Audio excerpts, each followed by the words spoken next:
ভাবেন তো, 5 জন মানুষ নামলেন সমুদ্রের গভীরে ইতিহাসের সবচেয়ে বিখ্যাত জাহাজ টাইটানিকের ধ্বংসশেষ দেখতে, কিন্তু কয়েক ঘন্টা পর তাদের আর কোনো খোঁজ মিলল না। পরে জানা গেল তারা সবাই 1 সেকেন্ডেই মারা গিয়েছিলেন। এটা কোনো সিনেমা না, এটা বাস্তব। আজ আমরা জানবো কিভাবে তিতান নামের সাবমেরিন মাত্র 1 সেকেন্ডে ধ্বংস হয়ে গেল আর কেন বিজ্ঞানীরাও এই মৃত্যু নিয়ে হতবাক। তো চলুন শুরু করা যাক আজকের ভিডিও। অচিন গেট নামের একটি কোম্পানি তৈরি করেছিল তিতান নামের সাবমার্সিবল, ছোট আকারের একটি সাবমেরিন যা 3800 মিটার গভীরতায় ডুব দিতে পারত। এর ওজন ছিল প্রায় 10 টন এবং এর দেয়াল তৈরি হয়েছিল কার্বন ফাইবার আর টাইটানিয়াম দিয়ে।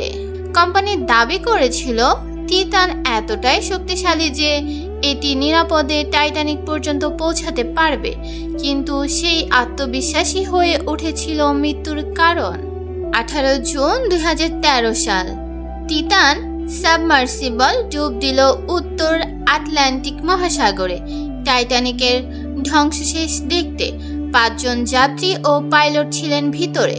ডুব দেওয়ার প্রায় 2 ঘন্টা পরই সাবমেরিনটির সঙ্গে যোগাযোগ বিচ্ছিন্ন হয়ে যায়। কোনো সিগন্যাল, কোনো রেসপন্স কিছুই নেই। পুরো পৃথিবী উদ্যোগে অপেক্ষা করেছিল, কিন্তু 4 দিন পর খুঁজে পাওয়া গেল ভাঙা ধ্বংসশেষ এবং তাতেই প্রমাণ মিলল তিতান এক মুহূর্তে ধ্বংস হয়ে গিয়েছিল। তিতান ধ্বংস হয়েছিল ইম্পলোশন নামের এক ভয়ঙ্কর প্রক্রিয়ায়। সমুদ্রে 3800 মিটার গভীরে চাপ এত ভয়ঙ্কর, প্রতি বর্গ ইঞ্চিতে প্রায় 5500 পাউন্ড, মানে পুরো সাবমেরিনের উপর যেন একসাথে হাজার হাজার হাতি চাপ দিচ্ছে।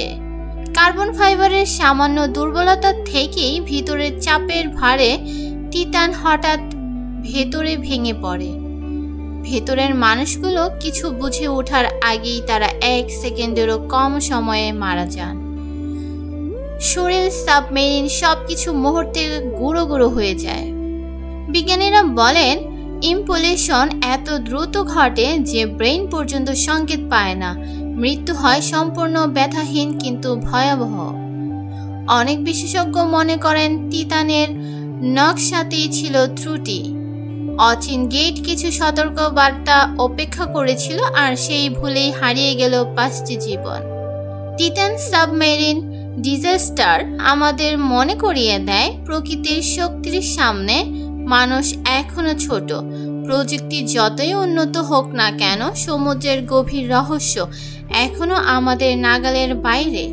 মাত্র 1 সেকেন্ডে শেষ হয়ে যাওয়া এই ঘটনা ইতিহাসে চিরকাল থেকে যাবে মানব অহংকারের এক ভয়ঙ্কর শিক্ষা হিসেবে। ভিডিওটি কেমন লাগলো কমেন্টে জানাতে ভুলবেন না। ভালো থাকবেন, সুস্থ থাকবেন। আল্লাহ হাফেজ সবাইকে।